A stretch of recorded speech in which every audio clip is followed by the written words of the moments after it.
Բարև ձեզ, Օրագիր Նյուզի եթերում օրակարգն է, իմ հյուրն այսօր քաղաքագետ Ալեն Ղևոնդյանն է։ Բարև ձեզ, պարոն Ղևոնդյան, շնորհակալ եմ, որ այստեղ եք։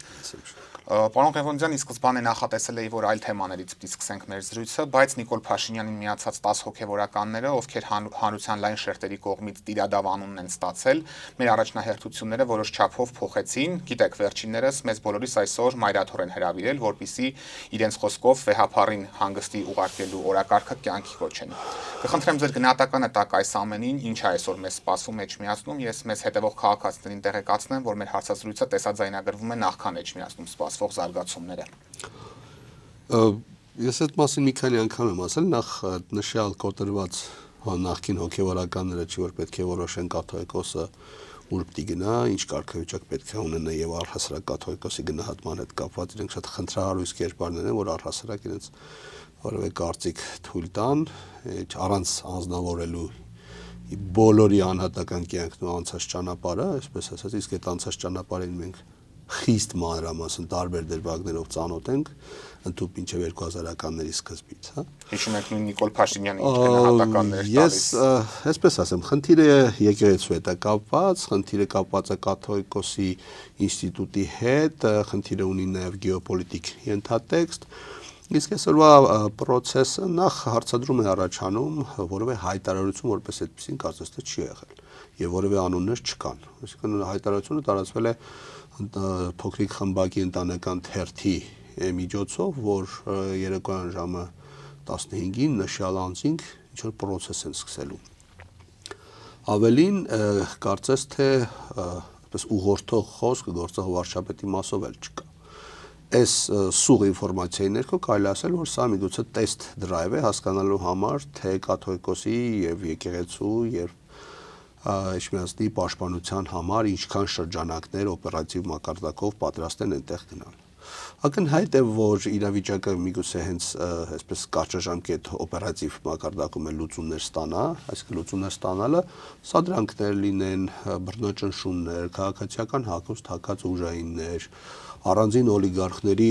կողմից վաղուց արդեն կազմակերպված այսպես խմբակներ, որոնք քաղաքացիական հակոստով եւ ուժայինների հակոստով բռնություն իրականացնեն այն մարդկանց նկատմամբ, այն ազգային մարդկանց նկատմամբ, այն քրիստոնյաների եւ հայերի նկատմամբ, ովքեր փորձելու են պաշտպանել եկեղեցին եւ կաթողիկոսի ինստիտուտը։ Հերթական անգամ լուսաձայնային նռնակներ կիրառվեն, ինչը տեսել են։ Գործիքակազմի էլեմենտներ են ընդհանրեն այն իմաստով, որ այո, իրենք տարբեր տիպի գործիքներ կարող են օգտագործել, բայց այստեղ կա երկնև քաղաքական ենթատեքստ, հա։ Ակնհայտորեն արդեն մի քանի քաղաքական միավորներ, առանձին անհատներ, հանրային սոցիալական ազդեցություն ունեցող դեմքեր հայտարարել են, որ իրենք ներկա են գտնվելու ավելին թեմերից մեկը Արմավիրի թեմը կարծես թե հայտարարել է, որ եկեղեցական արարողություն են նախաձեռնելու ժամը 17-ին եւ հավատացյալ հայ հանրույթը կարող է գալ, միանալ եւ այլն։ Այս ամենը շատ վատ process է, ավելին ասեմ, Նիկոլ Փաշինյանը մի մասով հասել է իր ուզածին, ասեմ, որ նա իր խնդիրը եկեղեցուն հարվածելն էր։ Այս խոսակցությունները, անձնավորված խոսակցությունները սրբազանների կաթողիկոսի անձի շուրջ պատտվող տարաբնույթ բամբասանքներ, հաճախ նաև այնպիսի բամբասանքներ, որոնք խիստ ուռճացված, այսինքն բամբասանքներ չէ, ինչ որ ինֆորմացիաներ, որոնք մանիպուլացված են, ուռճացված են, այսպես էմոցիոնալ բացասական լիցքերով փաթեթավորված են, հասարակության մեջ վերաբերմունքի փոփոխությունը այնուամենայնիվ ստեղծում եկեղեցու նկատմամբ։ Ավելին, եթե գործող վարչապետը հասկանա, որ իրավիճակը իրեն շահեկան է եւ այսպես այդ կոտորյալ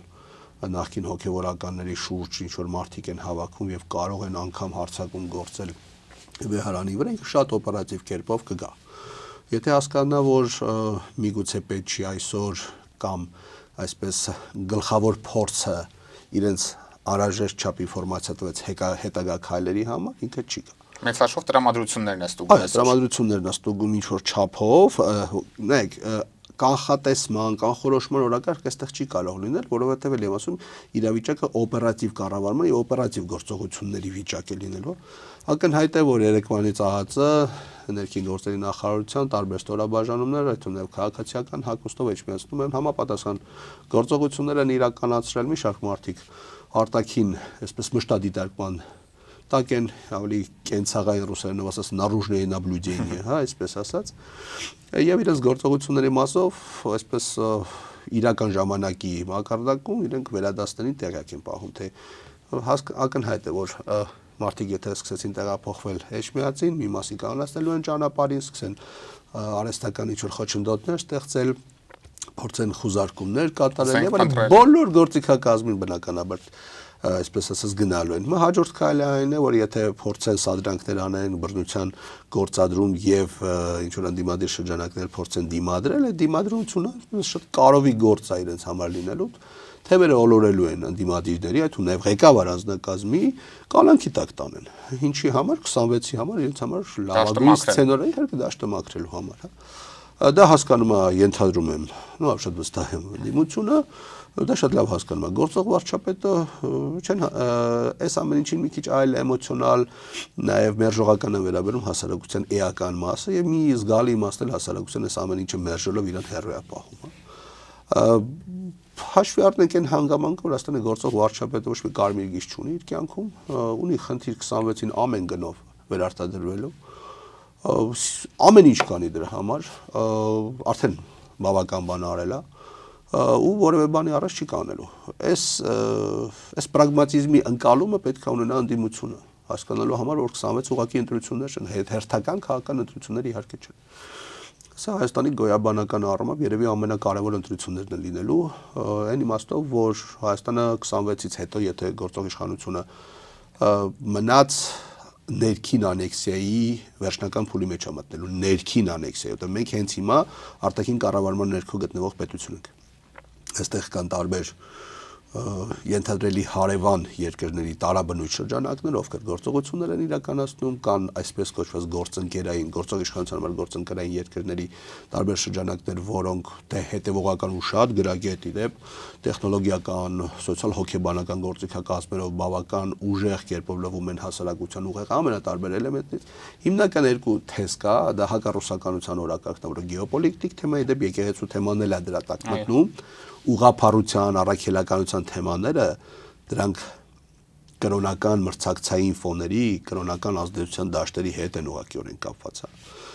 Եվ ամենակարևորը այդպես կեղծ ինքնիշխանության թեզերն են, հա,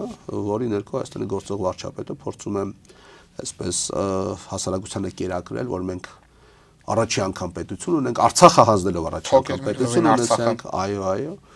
ու հասարակությունը հոգնել է այդ ամեն ինչից, իրականում հասարակությունը հոգնել է գրեթե բոլորից, անկեղծ։ Այստեղ իհարկե խնդիր կար, թե հասարակությունը քաղաքական իշխգիտակցության մեջ է, որ հոգնի կամ չհոգնի, բայց մարդիկ նաև սովորական մարդեր են, լարվածության մեջ վերջից 5 տարվա, 7 տարվա լարվածությունը, այդ մարդիկ լարվածության մեջ ապրող մարդիկ բավական դժվար են adekvat դատողություններ անեն, դեռ շատ մարդիկ դեռ սթափ մտածում են, դա պետք է գնահատել, բայց միգուցե պետք է առաջարկեն այնպեսին լինեն կամ քայլերը այնքան կամային լինեն, որ մարդիկ հասկանան, որ կան այո ինչ-որ ուժեր, որոնք մինչև վերջ գնալու են։ Հետաքրքիր զուգադիպությամբ ունենք հիմա նոր վիճակ, ես իմ ասած բառի հետ կապված մի օրինակ բերեմ, որ մեր ձևով շարժումը երևի միակ միավորներից է, որ որոշել է, որ ինքը մինչև վերջ գնալու է։ Այսինքն այն իմաստով, որ այո, թեկուզ ֆինանսական կորուստներ ունեն եւ այլն, բայց հայտարարվել է այդ մասին ու քայլերն էլ են դրա մասին խոսում։ Երկե կյանքը ցույց կտա ով ոնց եւ մինչեւ ուր կգնա եւ դրա արդյունքում ինչ կունենանք կամ ինչ չենք ունենա, բայց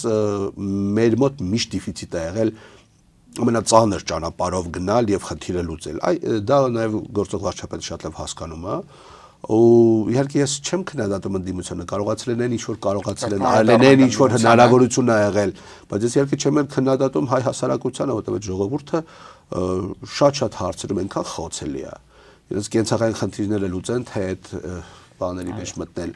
ու նաև այն, որ այդ մարդկանց խաբել են ուղղակի խաբել են, ուղղակի մանիպուլացրել են։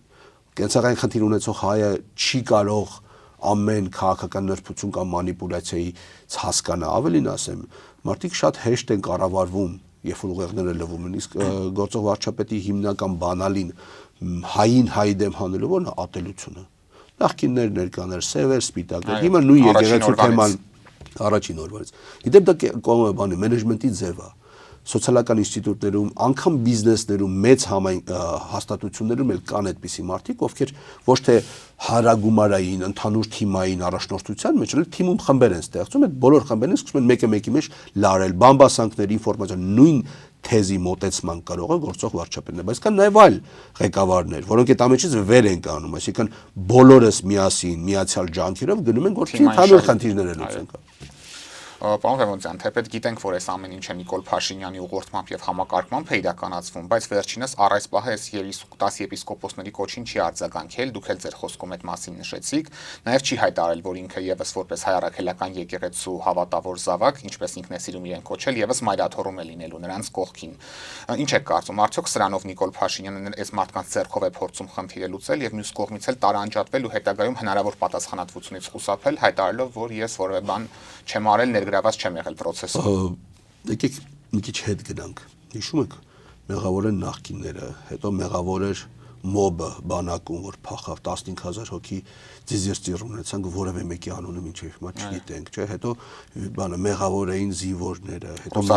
Ռուսաստանն էր մեղավոր, հետո ելով էր մեղավոր, բոլորն էին մեղավոր մեծաշով։ Ես չգիտեմ նշել է, որ Աստված էր մեղավոր։ Դեռ չենք ասել դրան։ Բայց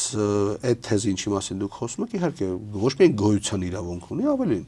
ասում եմ դուք ինձ հավատարմության երթում եք տվել, ամեն մեկի տակը կիլոգրամով կամ կուբամետրով այսպես կմախներ կան, հա, ձեր այսպես պահարաններում եկել եք ծնկել եք իմ առաջ, խնդիր չկա, ուրեմն ձեր միջոցով էլ կփորձենք հետագայում process-ներ գեներացնել եկեղեցու դեմ, որովհետև դուք եկեղեցու ներկայացուցիչներ եք, հետևաբար հասարակությունը ավելի լեգիտիմ կգալի, որ եկեղեցու ինչ-որ շրջանակներ, ովքեր ժամանակին քրեական գործերով էին գնում, կարողության բանի հետ ես չմանրանամ, հա, ովքեր առանձին երկրների ազդեցության գործակալ են Հայաստանի եկեղեցական համայնքում, հա, ես կարող եմ ասում, ինչ ճանապարհ են անցել, ինչով են զբաղվում եւ այլն, դա եզակի չի առհասարակ, դա ընդհանուր գլոբալ հավատքային ինստիտուտներում կրոնական միավորներում կան այդպիսին, մեր մոտ էլ կան այդպիսին։ Բացառություն չենք։ Այո, իհարկե բացառություն չենք, ու այդ մարդիկ ասում եմ, քանի որ դուք անցել եք իմ թրի տակով ու ես ներել եմ ձեզ օրենքի քրեական օրենսդրության եւ շատ այլ հանգամանքների ներքո, ապա ուրեմն դուք կփորձեք շարունակել, կդառնաք իմ ձեռքի գործիքը, միջոցը, ես ձեզ կօգտագործեմ համապատասխան այն օրակարգի, ինչ որ իմ առաջադրած եւ ես եմ դնում ձեր առաջ։ Իդեպ եկեղեցու այդ խնդիրը միայն զուտ եկեղեցական խնդիր չի, եկեղեցու այդ խնդիրը ուղղակիորեն կապված է սփյուռքի ու ծածման հետ։ Սփյուռքը կառավարելու համար հասկացան, որ եկեղեցին է հիմնական ինստիտուտ, այսինքն հայկական սփյուռքը ամենատարբեր երկրներում մոբիլիզացված է հիմնականում եկեղեցու շուրջը։ Հետևաբար պետք է եկեղեցին փոխել, որպեսզի կարողանան սփյուռքի հետ կապված օրակարգեր փոփոխել, որովհետև այնուամենայնիվ սփյուռքի շատ շրջանակներ մեր ժողաբար են վերաբերում, որքան էլ մենք տեսնում ենք տարբեր տիպի տեսանյութեր եւ այլն, հետո բարձրացնում որ այդ տեսանյութերում ինչ-որ մարդիկ են հավաքված եւ իրաց տեղյակ չէին պահել ինչպիսի օրակարգեր կան եւ այլն։ Այսինքն մարդիկ են լինում, կամ միշտ մարդիկ են լինում, այո, այդպես էլ է ստացվում։ Եղել են դեպքեր, երբ որ խիստ մերժողականություն է եղել են կոնֆլիկտային իրավիճակներ, այստեղ գործող վարչապետի տարաբնույթ եւ տարբեր տարիներում տեղի ունեցած այցերի ժամանակ։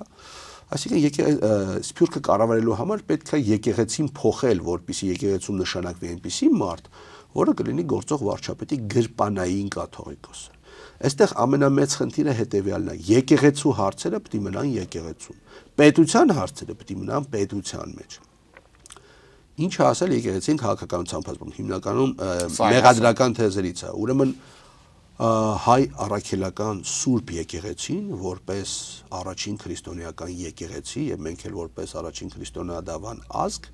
շատ ավելի վաղուց է եղել, քան հայկական պետականությունը առհասարակ։ Ինչով է զբաղվել այն ժամանակներում, երբ որ պետություն չենք ունեցել, երբ որ թագավորություն չենք ունեցել, հայապահպանությամբ, որտեղ էին նորաթուխ խմբակի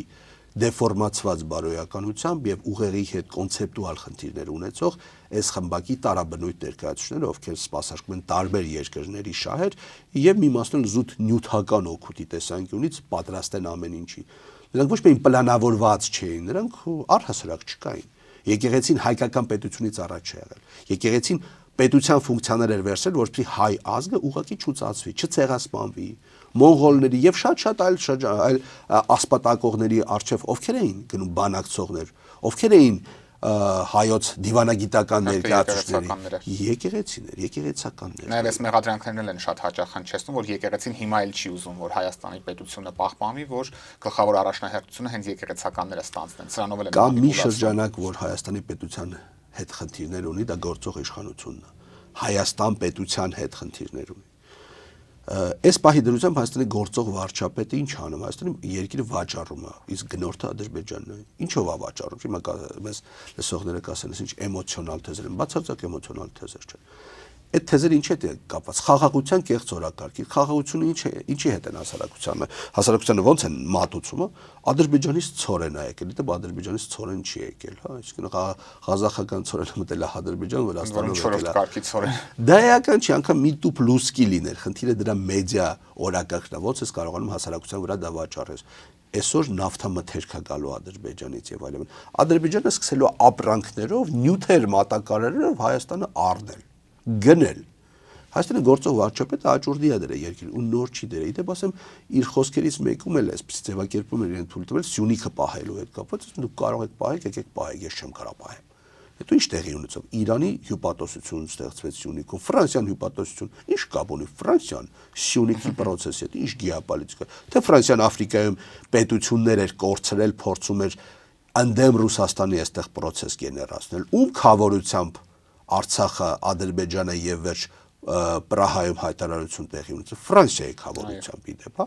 Իդեպ կարծես թե Ֆրանսիան մեր ռազմավարական գործընկերն է, չէ՞։ Ֆրանսիան որպես ռազմական իդեպ 26 թվականին, այսինքն այս քանի օրը կնքվելու է հերթական ռազմական ինչ որ պայմանագիր, հա։ Ինչի շուրջ է այդ պայմանագիրը։ Արդյոք դա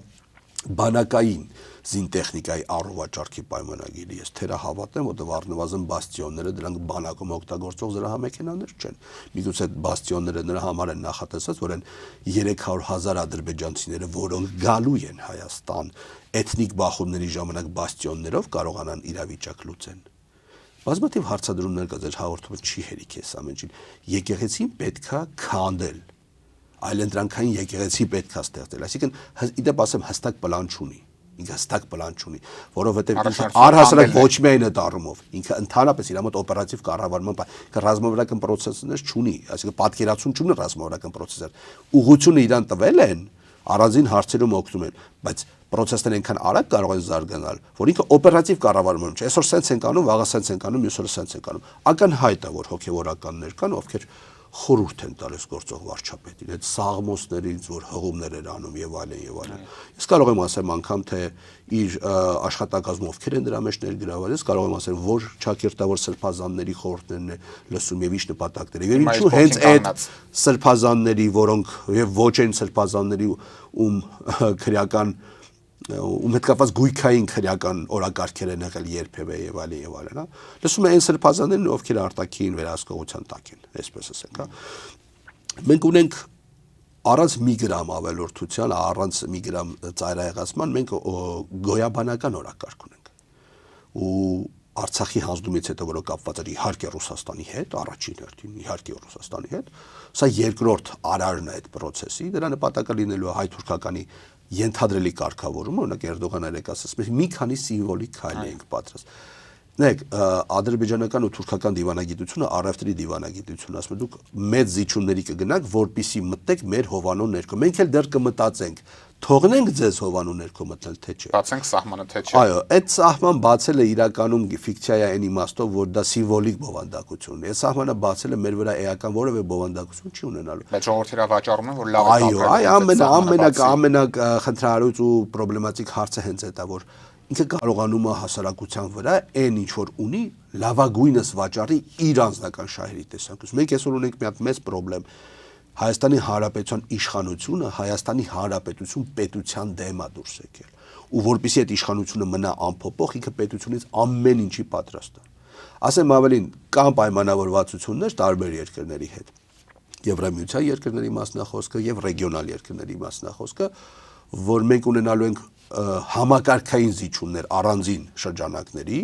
որից հետո Հայաստանը ուղղակի ադրբեջանա-թուրքական եւ ոչ միայն իդեպ ադրբեջանա-թուրքական ազդեցության դաշտից որևէ կերպ չի կարողանալու դուրս գա, եթե չլինի մեծ պատերազմ։ Իսկ ինչ զիջումների մասին է խոսքը։ Պետությունը հանձնելու են։ Ամեն առումով։ Իսկ ով ասեց, որ պղնձամոլիբդենայինը շուտով նոր տես չի ունենալու, ով ասեց, որ հեծը նոր տես չի ունենալու։ Իսկ ով ասեց, որ հայրուս գազարտը նոր տես չի ունենալու։ Հայրուս գազարտին դեռ չեն հասել, օրինակի համար։ Իսկ ով ասեց, որ ատոմականի օրակարգ չկա, վաղուց եմ ասում, այդում նաև ձեր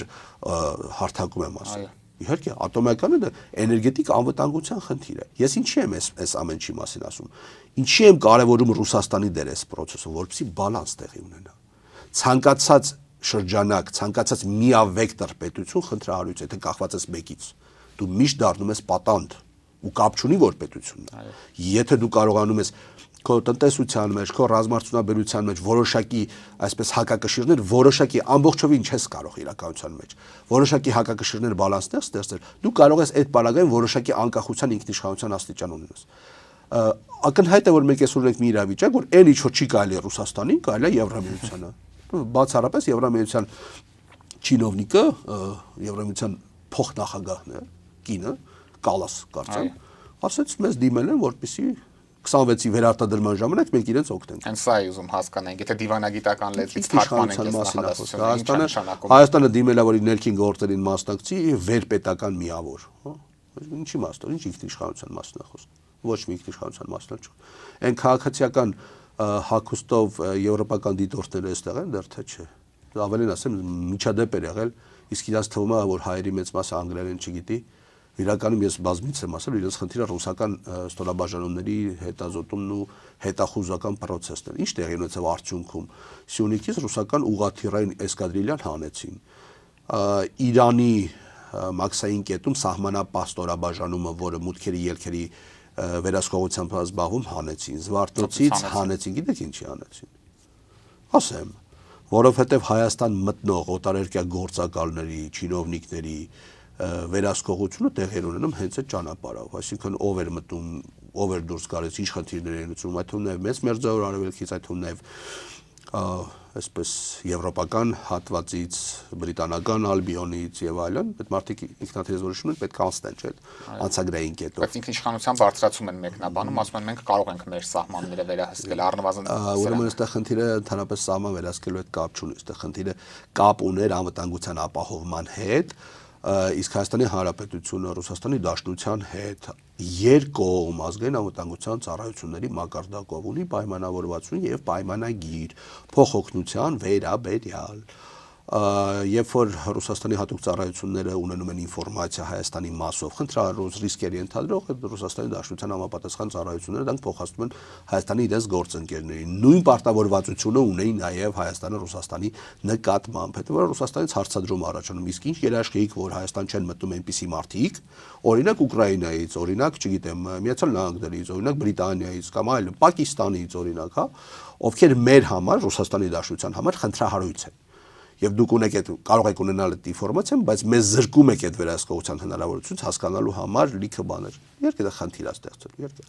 Այստեղ երկրորդ կարևոր հանգրվանը այն է, որ կարողանան լեգիտիմ ճանապարհով, գլոբալ ընդ որ միջնորդներ ներգրավելով Հայաստանից դուրս հանեն 102-րդ ռազմաբազան։ Դրանից հետո Հայաստանը լիովին ու ամբողջությամբ կարելի ասել, հիմա 2/3-ով են գտնվում արտաքին կառավարման ներքո։ Ժամանակ լրիվ։ Ժամանակ ամբողջությամբ կարելի։ Իսկ այս Եվրամիության աջակցությունը, պարոն Ղևոնդյան, ընտրությունների ժամանակ ինչ տեսքով կպիտի լինի, որովհետև նշում են նույն աջակցությունն են խնդրել, ինչը Եվրամիությունը Մոլդովային է ցույց տվել։ Սա ինչ է մեզ համար նշանակում։ Դավիթ ջան, Մոլդովայի դեպքը մի փոքր ուրիշային իմաստով, որ Մոլդովայի ընտրությունները երկրից դուրս տեղի ունեցան։ Մոլդովա պետության տարածքից դուրս տեղի ունեցել, շտարունակ բան։ Երկրի ներսում, այսինքն նախագահը գործող եւ հետագայում նաեւ պարլամենտական ընտրությունների ժամանակ իրենք պարտվեցին, 52 էին հավաքել, հա, անգամ դրսով 52 էին հավաքել։ Սահմանային է։ Իսկ նախագահական ընտրությունները կտրապես հայտարարություններ վիճակը, հա, այսինքն դրսի հաշվին կարողացան, ընդ որում մինչ հիմա չեն կարողանում ասեն, թե քանի Մոլդովայի քաղաքացի կամ Մոլդովայից դուրս որ մասնակցել է այդ քվեարկությանը։ Այս դեպքը Եվրամիության այդ նախադեպը կամ այդ զուգահեռը, որը ուզում են անցկացնել, կապված է ուրիշ բանի հետ։ Հայաստանում այդպիսի քեյս իհարկե չի լինելու։ Խնդիրը այստեղ ես չգիտեմ ընտրական օրենսգիրքը ինչ փոփոխությունների կարող են ենթարկել, մի գիշերվա մեջ կարան փոխեն։ Կարան գիշերը ժամը 3-ին հավաքեն ազգային ժողով, միանգամից մի հատ նոր ընտրական օրենսգիր ստեղծեն ու փոխեն, հա։ Բայց ես կարող եմ ասել, թե ինչ կանեն մոտավորապես, այսինքն ակնհայտ է, որ գործող վարչապետը ունի ֆանտաստիկ ցածր հեղինակություն, բայց այստեղ ուրիշ խնդիր էլ կա, արդյոք մարդիկ գնալու են ընտրություններին մասնակցել, մասնակցության աստիճանի հետ կապված կարող խնդիր ունենանք, ինչքան քիչ մասնակցությունը լինի, այնքան հավանականությունը մեծ է, որ գործող իշխանությունը կվերարտադրվի եւ իրենց համար հեշտ է լինելու ընտրակեղծիքներ իրականացնել։ Երկրորդը՝ քաղ հալածյալներ, քաղ պատանդներ, քաղ բանտարկյալների էլեմենտ։ Քանի եվրոպական չինովնիկ է այս մասին խոսել, որևէ մեկին չեք կարող գտնել։ Ավելին ասեմ, մի շարք կուսակցություններ եվրոպական Եվրամիության գրասենյակների արչեւ Հայաստանում այսպես պիկետներ ու որևէ արձագանք չկա։ Հենց այդ լռությունը դա աջակցության ձևերից մեկն է։ Հաջորդը ընտրակեղծիքների լայն պրոցեսներ են տեղի ունենալու, ընտրությունների բուն ժամանակ։ Կուսակցություններ չեն գրանցելու, ես հասկանում, մոտավորապես հասկանում եք, առաջարկում եմ մեր ձևովին չգրանցել, արդեն բացահայտել։ Ավելին ասեմ, ես հենց այդ կուսակցության, ես հենց այդ քաղաքական միավորի մասին եմ խոսում նաև, որովհետև հիմնականում վախի էլեմենտից այդ կառույցը բավական լեգիտիմ ճանապարհով է սկսել ու շատ բնական ստացվեց, այսինքն մարդը եկավ եկեղեցու մասին 1.5 րոպեանոց տեքստ ասեց, բրդեցին կալանավորեցին 3 ամսով, թե ավելի շատ արդեն 5 ամսով, հա, ու հետո հիմա մտածում են, թե ինչ այլ հոդված գտնեն, որ կարողանան այն հոդվածը, որը խիստ վիճարկելի հոդված է, դա փոխեն մյուսով ու փողերի լվացման հոդված են կարել, հիմա եկեք մի հատ հասկանանք, մարդը, որ ամբողջ կյանքը առանց միջապազանցության, որը որպես փաստ միլիարդների ներդրում է արել Հայաստանում ոչ որպես բիզնես պրոյեկտ, այլ նվիրատվություն, տաշիր հիմնադրամներում շատերի մասն ես իքսել չգիտեմ հավանաբար,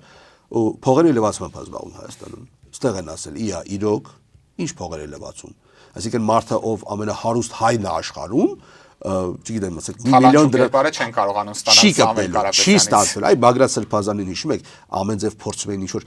կենցաղային ինչ-որ, չգիտեմ, այնտեղ մսի արտադրություն ունի, ինչ-որ, չգիտեմ, ինչեր ունի, բան չստացվեց։ Այս դեպքներ չի ստացվելու, բայց վախը կա։ Իսկ այդ վախը ցույց է տալիս նաև ինչով է հավաստվում, ինչով է ապացուցում այն ռեակցիաները, որ գործող իշխանությունը ցույց է տալիս։ 26 թվականի ընտրությունները Եվրամիությունը ձայն չի հանելու։ Ավելին ասեմ, իրանք փորձելու են ամեն ձև օգնել իշխանությունը բոլոր էլեմենտ, տեղերի մակարդակով, դիտորդների մակարդակով։ Դիտորդներն ուղարկելու ասեն որևէ խնդիր չկա, բացարձակ որևէ խնդիր չկա։ Հետընտրականի մասով իհարկե բախումներ կարող են լինել։ Իդեպ գործող վարչապետը այդ մասով զգուշացած, ասաց ոչ մեկի մտքով չանցնի, որ հետընտրականով կարող եք իշխանություն վերցնել։ Այո, ինչի նոր ստորաբաժանումներ սարքեցին։ Ինչի ազգային գվարդիա սարքեցին, ես դրա համար սարքեցին, հասկանում եք։ Ուժի կիրառման նորմատիվ են փոխել։ Եթե նախկինում օրինակ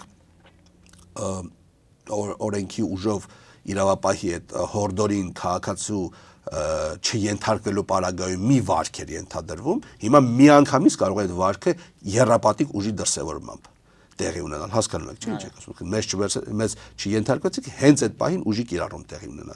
Զենքի տեսակին փոխում է ԲԴ-ի մակարդակով, խոսքով շատ բաներ։ Հայաստանը այս պահի դրությամբ Հայաստանը գերավտորիտար երկիր է,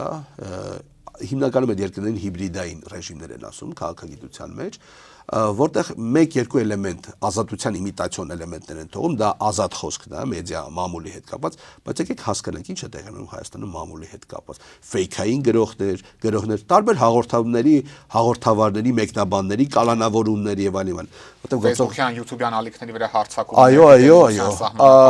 ու այստեղ խնդիրը այն է, որ ինքը հասկանում է, որ աշխարհի որևէ երկրում ինքը չի կարող անվտանգ ապրել, հետեւաբար դա միակ երկիրը, որ ինքը կարող է ապրել Հայաստանն է, այն իշխանք ինքը մտել է։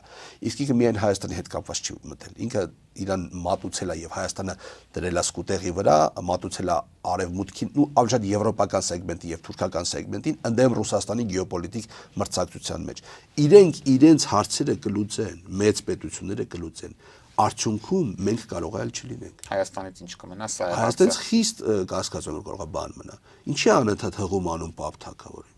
Ինչ քաղաքական ինֆանտիլիզմի մասին է խոսքը։ Պապ թագավորից հետո պետություն չունեցանք։ Այո։ Իդեպ ինքը որևէ կարմիր գիծ չունի այդ պետության մասով։ Մարդու բնույթի հետ է կապված, իր էության հետ է կապված։ Եվ եթե ընտրական process-ում մեր ձևովին այնուամենայնիվ չգրանցեն, ինչի քննարկումները շատ են հենց իրենց շրջանակների կողմից ծավալում, դա ինչ հետևանքներ կունենա ընտրական process-ների վրա, այդ իրավիճակում իրական ընդդիմությունը ինչպես պետք է շարժվի։ Դժվարան եմ ասել, այնտեղ իրենք պետք է այսպես պահեստային 1-2 այլ տարբերակներ ունենան։ Այս պահին դրա հնարավորությունները իհարկե կա, բայց դա ես երկու չեմ հարայնացնում։ Հասկանալի։ Ուղղակի չեմ հարանեցնում, ոչ թե իրանց դիրքերից չեմ հարանեցնում, կարիք չկա, որ մեզ լսող այդ թվում նաև թուրք-ադրբեջանական շահերի սպասարկու շրջանակները իմանան, թե ինչ տարբերակներ կան։ Ուղղակի այդքան։ Եվ պարոն Ղևոնդյան, թեպետ Հայաստանի իշխանությունները երբ հիբրիդային հարձակումներից են խոսում, Եվրամիությունից էլ նաև նման աջակցություն են ստանում, ակնհայտ է, որ նկատի ունեն այդ հարձակումները Ռուսաստանից, բայց այնուամենայնիվ Ռուսաստանի անունը չեն տալիս, միայն հայտարարում են, որ ակնհայտ է, թե այդ հարձակումները որտեղից են լինելու եւ ինչ տարբերակով են լինելու։ Ինչ եք կարծում, արդյոք այս կերպ վերջիններս փորձում են նաև իրենց վերարտադրության հարցում Ռուսաստանի աջակցությունը կամ առնվազն լոյալությունը ստանան, ինչը 21 թվականին դա իրենց հաջողվեց եւ այս դեպքում եւս կհաջողվի։ 21 թվականին իրենց դա չի հաջողվել։ 21 թվականին ընդհանրապես ուրիշ իրողություններ տեղի ունեցան։ Ռուսաստանը 21 թվականին գործող վարչապետին չի աջակցել։ Ինչից ենթադրեցիք։ Այսօրվա անդիմությունը հաճախ է այդ պնդումը անում։ Այսօրվա ո՞ր անդիմությունը կոնկրետ, ո՞ր կուսակցությունը։ Առնվազն խորհրդարան անցած ուժերը իրենց հրապարակային խոսքում շատ հետաքրքիր է։ Երկուսի խոսքերում էլ կա, բայց առավել շատ պատիվ ես սպասում եմ, որ դուք հենց այդ թիմի մասին պետք է ասեք, ես գիտեմ ինչի հիմքով են այդ ասում, ինքը շատ չմանրանամ իմ հանրային դիրքորոշումն էլ, այդ թվում նաև այդ բանի շրջանակի մարդիկ գիտեն, մի մասը գիտեն, բացարձակ Հայաստանի Հանրապետություն Ռուսաստանը որևէ մեկին չի աջակցել, դրական պրոցեսները այն հունով գնացին, որ տեղի ունեցավ այլ իրավիճակ, բացարձակ, հա, այլ իրավիճակ, թե ուզում եք առանձին հաղորդում կարող եք նվիրել, դետալիզացված ասեմ ով ինչ արեց, ինչու արեց, ոնց արեց եւ դա կապված չէր 21-ի ընտրությունների, դա կապված էր 18 թվականին ով հանձնեց այդ իշխանությունը եւ մինչեւ հիմա ով այն քայլերը չի գնում, ինչի կարող է գնալ, հա։ Ինչ է ակնարկում պարոն Ղևոնդյան։ Ակնարկում բաց տեքստով ասում են, եկե շատ լավ գիտեն այդ մասին։ Ինչ վերաբերում է 26-ի հետ կապված process-ներին, եթե չգրանցեն, կլինի իրավիճակը շատ բարդ, տեխնոլոգիաներ կան, որ այդ լոյալության թեմայով կարելի է երկու բառ խոսել, վերջին 4 տարվա մեջ երևի Հայաստանը ժամանել երևի մի 30 ռուս էքսպերտներ, զուտ էքսպերտային մակարդակով։ Ես չեմ ասում ռուսական չինովնիկների ձևակերպումները բաց տեքստով, որ ձեր ներքաղաքական խնդիրներն են։ Եթե դուք ուզում եք ձեր ներքաղաքական խնդիրները մենք լուծենք, դուք վստահ եք, որ դրանից հետո չեք տվայտվելու, նեղվելու, որ շարունակությունն էլ մերը պետք է լինի։ Եթե դուք ինքնիշխան պետություն եք ինքներդ ձեզ համարում, դուք ձեր խնդիրները պետք է լուծեք։ Բանի իշխանափոխության խնդիրը պետք է լուծեք, չգիտեմ, կոնսոլիդացիայի խնդիրը պետք է լուծեք, քաղաքական նոր օրակարգեր պարտադրելու դրա շրջանակում գործողություններ իրականացնելու խնդիրը։ Եթե դուք ուզում եք, որ մենք, նկատի ունեմ Ռուսաստանի դիրքերից, հա, իշխանություն վերցնենք ձեր երկրում եւ իշխանությունը նվիրենք կամ տանք մեկին, մյուսին, երրորդին, իսկ ի՞նչ է կարծում եք ինչ-որ մեկին պետք է նվիրենք այդ իշխանությունը։ Չեք կարծում, որ մենք պետքա ուրիշի ներքաղաքական գործերին խառնվենք։ Չեք կարծում, որ դա առնվազն Հայաստանի նկատմամբ հարգանքի բացակայությունն է, ձեր ինքնիշխանության իրավունքի խախտման process-ը եւ այլն եւ այլն։ Եվ վերջիվերջո մենք ինչի պատասխանատվություն պետքա վերցնենք ձեր ժողովրդի առաջ իր իշխանությունը փոխելու տեսանկյունից, չէ՞ որ ձեր ժողովուրդը կարծես թե խնդիր չունի գործող իշխանության հետ կապված, չէ՞։ Հիմա մենք պետքա հարցնենք Ռուսաստանի դիրքերից, չէ՞։ Ինչ էս գլուխ, ասես իմ տեղից էլ պրոբլեմատիկ գլուխը ուկրաինական օրակարգով եւ այլնով պետք է դրեմ հավելյալ ինչ-որ process-ների մեջ, ինչա դուք չեք կարող ձեր երկրում իշխանություն փոխեք, հա։ Քաղաքականությունը շատ կոշտ, շատ խիստ, շատ ռեալ process է, հա։ Նեղվել, էմոցիոնալ պրետենզիաներ ներկայացնել բաների չէ կարող է մեկը ձեզ բան արել, ворթեգրել է։ Ռուսական ընկալումը մեր այդպեսին է, մեզ թվում է Ռուսաստանը մեզ ворթեգրել է։ Ասենք մեր քերին է կամ չգիտեմ հայրն է եւ այլն։ Եթե հայկական պետություն ու պետականություն պետք է լինի, ապա դա պետք է լինի հայերի ձեռամբ, որովհետև ցանկացած այլ պետության ձեռամբ այդ երկիրը դառնալու այդ պետության գործիքը, ով ասես ռուսները կլինեն, Եվրամիությունը կլինի, Իրանը կլինի, Միացյալ Նահանգները, ով ասես Չինաստանը կլինի եւ այլն։ Իսկ դու ակնհայտ տրամաբանական բան է։ Այնուամենայնիվ 21-ին գործող վարչապետին չի աջակցել Ռուսաստանը։ Դուք այդ կարծիքին եք։ Իհարկե չի աջակցել, որտեղ Ռուսաստանը փորձել է չխառնվել այդ process-ների մեջ։ Իդեպ Հայաստանում 21 թվականին կար այլ տեխնացու, երկրորդ նախագահի մասն եմ ասում, ում շուրջ կար հանրային դիսկուրս, որ Ռուսաստանի Դաշնությունը Իրանը աջակցել, բացարձակ այդպիսի process չկար։ Իրանն էլ չէր աջակցում, որովհետև Ռուսաստանի Դաշնությունը 21 թվականին ռեգիոնալ process-ների մասով ուներ մի փոքր այլ պատկերացումներ։ Հաշվի առնելով Ռուսաստանի գերտերությունը իր համար մեծ հաշվով կարևոր չէր նաև շատ թե Հայաստանում ով կլինի ղեկավարը, որովհետև ինքը գերտերություն է եւ ունի անհրաժեշտ չափ ազդեցության լծակներ կառավարելու համար կամ ազդեցություն ունենալու համար կամ գործընկերային հարաբերությունները խորապես շարունակելու համար Հայաստանի Հանրապետության հետ։ Կյանքը ցույց տվեց, որ այդպես չէր, չէ՞։ Հիմա 26-ին կփոխվի մոտեցումը։ Ես կարծում եմ, որ 26-ին կփոխվի, եթե Ռուսաստանը ուկրաինական հարթակում ունենա իր համար հասկանալի, ընդունելի, ընկալելի որոշակի ձեռքբերումներ եւ որոշակի պաուզաներ, որ զբաղվեց ռեգիոնում, բայց Ռուսաստանը այս ռեգիոնում մի զգալի մասով մեծ ժամանակ է կորցրել իր դիրքավորումների ազդեցության պահպանման տեսանկյունից։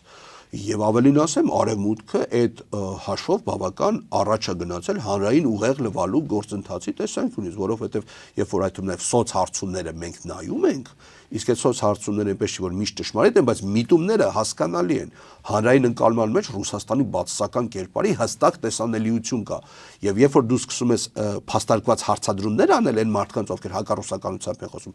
հաճախ չեն կարողանում հիմնավորումներ տալ, ասում են Ռուսաստանը Արցախը ծախել, ռուսները այս արին, երբ որ լրիվ է շրջանակումը, այդ պերֆեկտիվի շրջանակումը նաև 21-ին, որ ռուսները գործող վարչապետին ազնվորեն եմ ասում, կներեք ռուսները իրան շահերի սպասարկման անհրաժեշտություն Հայաստանում չունեն, իրեն գերտերություն են, հա, ես որևէ մեկի փաստաբանել չեմ, առհասարակ, ես փորձում եմ հասկանալ մեր վաղվա օրվա փրկության հեռանկարը, եթե այդպեսին իհարկե կարող է լինել, եւ դա էլ է մեզանից կախված։ Իհարկե իշխանությունը այդ մասով բազմապատիկ առավել ռեսուրս ունի, քան ընդդիմությունը, ախոս, եւ նաեւ արդարացի չի լինի ընդդիմությանը այսպես տապալել քննադատությամբ, բայց որ հնարավորություններ կան, իհարկե, այդ հնարավորությունները կոշտ են լինելու, ընտրությամբ խնդիրը չի լուծվելու։ Հետընտրականով է լուծվելու եւ մեծ գեոպոլիտիկ կոնսենսուսով է լուծվելու։ Ամենավառ վկայությունը դրա լինելու է Մոլդովան եւ շատ ավելի օրինակելի տարբերակ լինելու է Վրաստանը։ Եթե հնարավոր եղավ Վրաստանի նախադեպը փողոցով իրավիճակ փոխելու, բայց արդեն տարբեր դերերով, մեր Վրաստանում ազգային իշխանություն կա, որոնք եվրոպական կրթություն ստացած են, բայց հասկանում են ազգային Վրաստանը ինչ է եւ պահում են այդ պետությունը, մանրադրանք չեն ուզում, շատ ապրես։ Մեր պարագայում ընդդիմության իրավիճակն է, բայց գործող մանիպուլատիվ օրակարգերը, ռոպագանդան եւ այլն, այնպես են ներկայացնում, օրինակ այսօր ես նայում եի չինովնիկները իրենց աշխատանքային ժամերին ինչով են զբաղված, 3 ընդդիմադիր կուսակցությունների ներկայացուցիչների ղեկավար, նոր ձևավորվող կառույցի եւ պարլամենտական խմբակցություններից մեկի մասին պոստեր են գրում։ Իսկ ակնհայտ հասկանում է պետական իշխանությունը մտել է քաղաքական օրակարգին, նոր չի մտել, անընդհատ է մտնում, որովհետեւ պահի ամեն գնով իրենց աթոռը եւ իրենց գոյության իրավունքը, որովհետեւ իրանք հասկանում են ինչ են արել Հայաստանի հետ, որը անթույլատրելի էր։ Իդեպ Արցախի հանձնման օրակարգը գեոպոլիտիկ մեծ պայթյուն ստեղծեց աշխարհում։ Եթե մենք նայենք այդ process-ից հետո ինչեր են տեղի ունեցել, ինչեր են շարունակում տեղի ունենալ, մենք հասկանանք, որ դա մոտավորապես նույն բաներ, ինչ որ 91 թվականին տեղի ունեցավ այն ժամանակ Արցախյան, այսպես հակամարտության սկսման, այդպես անիմասով։ Առնվազն կարծում եմ առաջիկա 10 տարին մենք մեղմ ասած 10 տարին հանգիստ խաղաղ կայուն իրականության մեջ որևէ ձև չենք ապրելու։ Եվ պարոն Ղևոնդյան, քանի որ Արցախի հանձնումից խոսեցիք, վերջերս հրապարակվեց բանակցային փաստաթղթերը, առնվազն փաստաթղթերի մի մասը, բայց դրանցից բացակայում էր Քիվեստի հայտնի փաստաթուղթը, եւ որքան էլ երկրորդ նախագահի թիմակիցները պահանջեցին, որ այս փաստաթուղթն էլ հրապարակվեն, դա գործող իշխանությունը չարեց։ Ինչով է սա պայմանավորում, ինչ կա այդ փաստաթղթում, որը այս իշխանությունը չի ցանկանում հանրայնացնել ու մեր հանրության սեփականությունը դարձնել։ Նայեք, դա իհարկե մանիպուլատիվ թեզ էր, այդ փաստաթղթերի օրակարգ մտցնելը, հիշենք երբ օրակարգ մտցրեց փաստաթղթերի թեզը, այդ 10 կոտրված հոգևորականների հաջորդ օրը, իդեպ այդ 10 կոտրված հոգևորականների այդ հանրային դժգոհության օրը ինչ հանրային դաշտ մտավ, թե ինչպես է մի քանի ամիս առաջ մարզերից մեկում դպրոցական երեխաների միջև տեղի ունեցել բռնություն եւ այդ տեսանյութերը ակնհայտ է, չէ՞ որ իրենք փորձում են ուշադրությունը շեղեն հասարակության եւ այլն։ Հաջորդ քայլը փաստաթղթերի դաշտ մտցնելն է, որովհետեւ թեման փոխվի եւ այլն, հա։ Չնայած ինք այդ մասին ասել էր, որ մինչև նոր տարի կմտցնենք։ Հիմա նայենք մեկը հայկական ժամանակ օրաթերթի սկան արած տարբերակներ, հա։ Մարդիկ ովքեր աշխատել են պետական համակարգում, ես աշխատել եմ պետական համակարգում, շատ լավ գիտեմ, թե այդպիսի փաստաթղթերը, որոնք բարձր գաղտնիության փաստաթղթեր են, ինչպես են լինում։ Չկա մի բանակցային փաստաթուղթ, որը արխիվացված չլինի։ Դա քրեական հոդված է, պետական դավաճանության գործիքակազմի ներքո, այսինքն եթե մի առաջարկի վերաբերել Հայաստանի դիրքորոշում ստացած նամակ արխիվից վերացել է, դա քրեական հոդված է։ Հայաստանի գործող վարչապետը ինչպես սովորաբար սիրում է, ստում է։ Իհարկե կա քիվեստի առաջարկը, ինչու չհանրայնացվեց, որովհետև քիվեստի առաջարկը նախ հայկական կողմի ղեկավարը երկրորդ նախագահն էր, իսկ Ռոբերտ Քոչարյանը իսկ իր նկատմամբ գործող իշխանությունը ունի մեղմ ասած վախեր, կոմպլեքսներ, քննադատության բոլոր հնարավոր գործիքակազմի դրսևորումներ, այդ ֆեյք ֆաբրիկաները սարքում են հիմնականում նաև իրան են թիրախավորում, հա, նաև գեոպոլիտիկ ենթատեքստով, եւ երկրորդը փաստաթղթի բովանդակությունը հայամետ էր։ Չենք կարող ասել, որ այնտեղի կետերը լիովին ու ամբողջությամբ, այո, բայց իր քաղաքական իրատեսականության առումով, իսկ այն ժամանակ հիշեցնում Ռոբերտ Քոչարյան, Հեյդար Ալիև բանակցային օրակարգ էր, շոշափելի առաջընթաց էր տեղի ունեցել, երբ որ Քիվեստում Հայր Ալիևին ճնշում են, որպեսզի ինքը ստորագրի, ինքը զանգում է Բաքու, ասում է, եթե անկա ստորագրես, մի քիչ խնդրահարույց բան եմ ասում, բայց ինքը հասկանում որ եթե ստորագրի, կարա էլ Ադրբեջան հետ չգնա։ Ադրբեջանը այն ժամանակ որքան էլ իրենք կարողանում էին վերահսկեն, այսպես հիերարխիկ բուրգը, այնուամենայնիվ դա իրենց համար կարմիր գծի խախտում էր, եւ դա կարող էր առիթ հանդիսանալ այդ երկրում պալատական հեղաշրջման համար։ Իսկ Ալիևը հայրը, ով ՊԱԿ-ի ղեկավար էր եղել, ով Անդրոպովի տղային էր փրկել եվրոպական երկրներից մեկում, հա, դրա համար ինքը դարձավ ՊԱԿ-ի ղեկավար, շատ լավ հասկանում էր ինչ իրավիճակ կարա փոխվի։ Գործող իշխանությանը շահեկան չէր, որ Ռոբերտ Քոչարյանի հաջողված է դիվանագիտական էլեմենտը հանրայնացվի, չէ՞ որ իրենք ասում օրը 24 ժամ Հայաստանի երկրորդ, հա, Մեղրինը հանձնում, չգիտեմ ինչ անում, մի խոսքով եւ այլն, կենտրոնանանք այդ թեմայի վրա,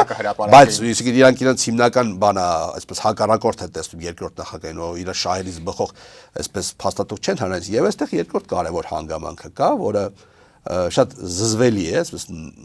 էժան էլեմենտը Սերժ Սարգսյանի նամակը Ռուսաստանի Դաշնության ղեկավարին, հա,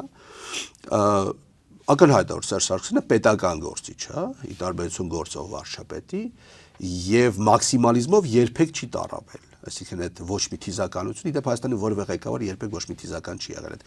ֆեյք թեմաներ են դրանք, բոլորը 18-ից 20 թվականներին, այո, երբ որ ինչ-որ մեկը գնաց Արցախում, ասեց Արցախը Հայաստան է եւ վերջ, աղդամնել իրենց հայրենիք, եւ դա նպատակային էր արված, որպեսզի պատերազմի լեգիտիմ առիթ տա Ալիևին, դա զուգահեռված process էր։ Այդ նամակում ինչի մասին է խոսում։ Հայկական ընկալումը հետեւյալն էր, որ պետք չի մաքսիմալիզմով առաջ գնալ։ Պետք է եթե կարող ենք դանդաղ քայլերով թեկուս պահել այն ինչ որ ունենք, որտեվ կոնյունկտուրա է փոխվում գլոբալ եւ այլ, միգուցե այդպես անենք, միգուցե երրորդ կողմի դերակատարումը մեծացնենք, որպեսզի միջանկյալ ինքը պահի, հետո կյանքը կարա փոխվի, մենք հետ վերցնենք այդ ամեն ինչ։ Այդ դրա մասին էր, բայց այս նույն ինչ որ ես ասում եմ, կարելի է 168 այլ ձև ներկայացնել հասարակությանը հակառուսականության, Հայաստանի իշխանությունների այսպես կոչված ծախու, չգիտեմ, գործակալ լինելու անարժեք բաներ, վարկ ունենալու տեսանկյուններից, հա։ Գրչակը հայտնի թերթի բավական հմուտ է այդ հարցում, հա։ Ու հենց այնպես չէր որ այդ նամակները, ինչի ուրիշ նամակները չես հանրայնացրել, ինչի շնորհակալական նամակները չես, չէ՞ որ ընդհանրապես նախագահի աշխատակազմի համապատասխան վարչությունները բոլոր այդ սղագրությունները ունեն, արխիվներում բոլոր այդ ամեն ինչը կան, ինքն էլ լավ գիտի, արտգործնախարարությունում էլ կա քիվեստը եւ այլն, ես քիվեստի մասին միայն չեմ ասում, բայց նաեւ քիվեստը կա, քաղաքական կոնյունկտուրայի խնդիր է, այս մարդը կպած ամեն ինչ անելու է, որ ինքը մնա իշխանության, ուղղակի ամեն ինչ, հնարավոր ամեն ինչ կարաք պատկերացնեք, ասեք կարա Վայոց ձորի մարզը տա, բանը Սոմալիին, խնդիր չունի, ես չեմ ծայրը հեղացնում, ինքը շատ լավ հասկացել է, որ